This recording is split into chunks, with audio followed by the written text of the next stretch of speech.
કંપનીના મેનેજમેન્ટ સાથે ચર્ચા કરીએ. બોરોસિલ રિન્યુએબલ્સના એક્ઝિક્યુટિવ ચેयरमैन प्रदीप खेरूका આપણી સાથે જોડાઈ ગયા છે.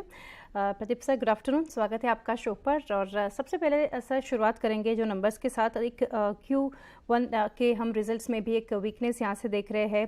इन Q4 एंड फाइनेंशियल ईयर 23 भी जो नंबर्स थे, क्या आपको सर यहाँ पर लग रहा है ऑन YOY बेसिस अगर हम कंपेयर करें तो रीजन सर क्या लग रहे हैं, और क्या यही एक जो है प्रेशर आपको आगे दिखेगा?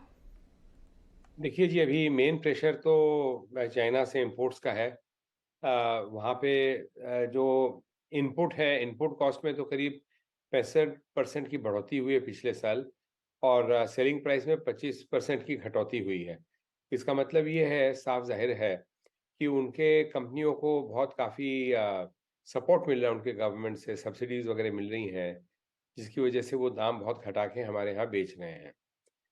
तो मैं समझता हूँ कि ये इन चीज़ों का एक फाइनाइट समय होता है, कब तक वो लोग कर सकते हैं इन चीज़ों को। अभी तो वो जिस प्राइस में बेच रहे हैं उनके लिए भी ये बहुत हानिकारक है, और मैं उम्मीद करता हूँ कि मार्केट या तो कुछ सुधरेगा, या फिर जो हमारे उनके जो इम्पोर्ट्स है उस पे आज हिंदुस्तान में ₹1 का भी इम्पोर्ट ड्यूटी नहीं है, 1% का भी इम्पोर्ट ड्यूटी नहीं है। इस बात को हम समझ नहीं पा रहे हैं, क्योंकि सरकार ने ये निर्णय लिया कि सोलर इंडस्ट्री को सपोर्ट करना है, जिसकी वजह से सोलर मॉड्यूल पे 40% का इम्पोर्ट ड्यूटी उन्होंने लागू कर दिया, और सोलर सेल पे 25% का कर दिया।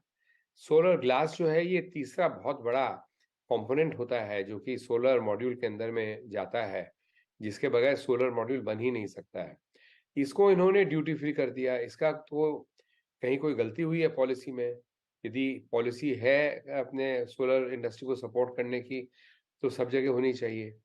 ये कोई भी वजह से उन्होंने नहीं किया है। फिलहाल कोई बुक्स में 15% बेसिक कस्टम्स ड्यूटी का प्रोविजन है, लेकिन वो एग्जेम्प्ट हो रखा है इस वक्त। कुछ सर्कुलर हैं, उनकी वजह से 1999 की सर्कुलर्स हैं ये। आप ये समझिए कि 1999 का जब ये सर्कुलर ऐलान हुआ था, उस समय भारतवर्ष में एक भी कोई भी कंपोनेंट नहीं बनता था। आजकल सब कुछ बनता है। तो इसलिए उस सर्कुलर को आज भी लागू करने का कोई अर्थ नहीं है। हम लोग तो इसको पिटिशन कर रहे हैं कि टोटली विड्रॉ करें। वैसे गवर्नमेंट ने कहा है कि 31 मार्च 2024 में ये विड्रॉ होगा या लैप्स हो जाएगा। उसके बाद ये सर्कुलर नहीं रहेगा, उन्होंने ऐसा कहा है। लेकिन हम पिटिशन कर रहे हैं उनको कि अभी से ही इसको विड्रॉ कर लें। पहले हम अकेले थे, अब 4 हो गए हैं ग्लास मैन्युफैक्चरर हिंदुस्तान में। तो ये सभी को तकलीफ दे रही है।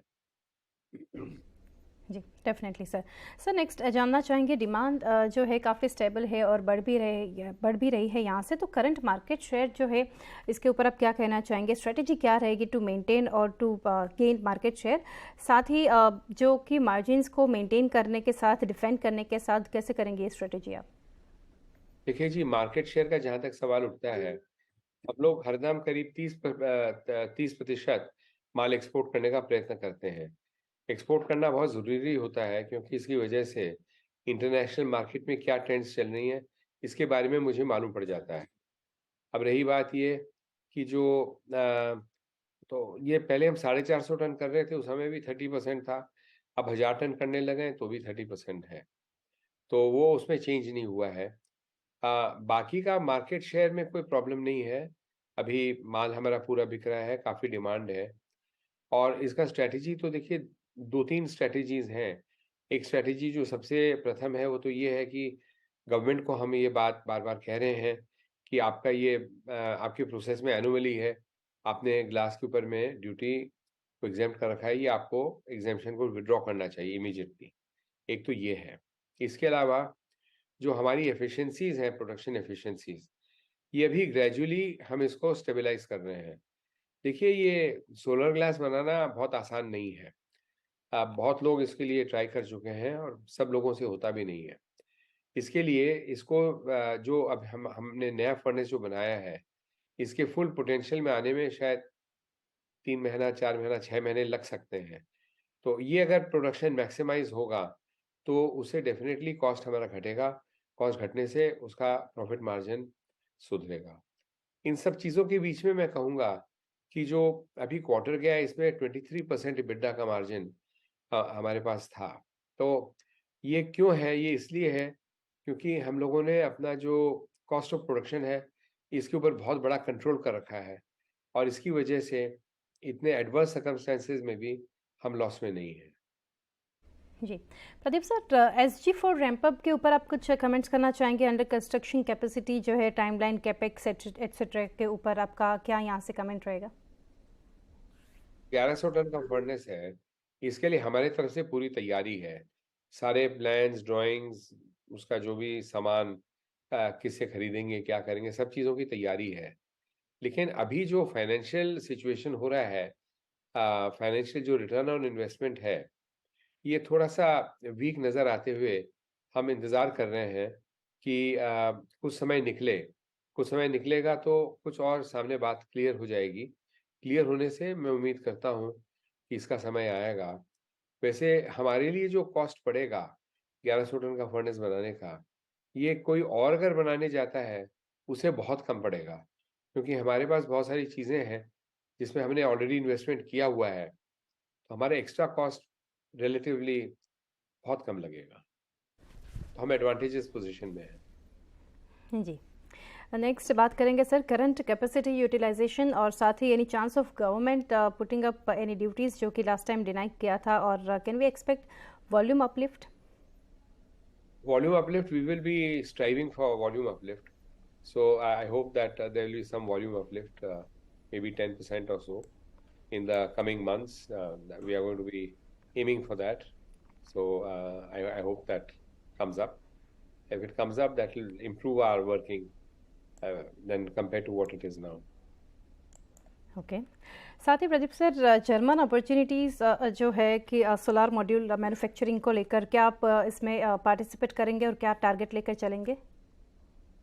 में जी सोलर मॉड्यूल का काम नहीं है हमारा, सोलर ग्लास का ही है।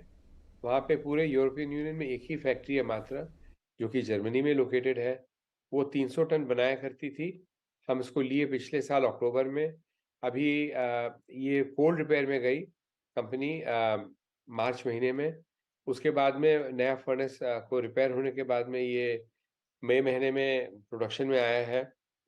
कैपेसिटी करीब 20% बढ़ के आया है। वहाँ जो फ्यूल एफिशिएंसी वगैरह था, हमारे लेने के पहले जो हुआ करता था, उससे करीब 20% का सुधार हमने किया है जाने के बाद में। तो वहाँ पे भी चूँकि एकमात्र कंपनी है, तो उम्मीदें काफ़ी हैं कि वहाँ देखिए सेल्स वगैरह का उतना प्रॉब्लम नहीं आना चाहिए और वहाँ के जो प्राइसेज़ हैं, वो यहाँ के कंपैरिज़न में काफ़ी ऊँचे हैं। तो अभी तो कुछ ही दिन हुए हैं, कुछ समय लगेगा, लेकिन हम लोग काफ़ी पॉजिटिव हैं उसके बारे में। डेफिनेटली। लास्टली सर, जानना चाहेंगे on raw material prices like soda ash, natural gas, इसके ऊपर क्या कहेंगे आप? कैश का जो इंक्रीज़ हुआ था, उसके बाद में कुछ डिक्लाइन हुआ है। जितना इंक्रीज़ हुआ था, उतना डिक्लाइन नहीं हुआ है, लेकिन जो पीक मार्केट था, उससे करीब 10% घटा है। तो मैं उम्मीद करता हूँ कि ये इन चीज़ों से भी कुछ सपोर्ट मिलेगा, जनरली स्पीकिंग, और यही होगा तो अपने ठीक अच्छा रहेगा मार्जिन्स के लिए। प्रदीप सर, बहुत शुक्रिया हमारे साथ जुड़ने के लिए। Best wishes for coming quarter. Thank you sir.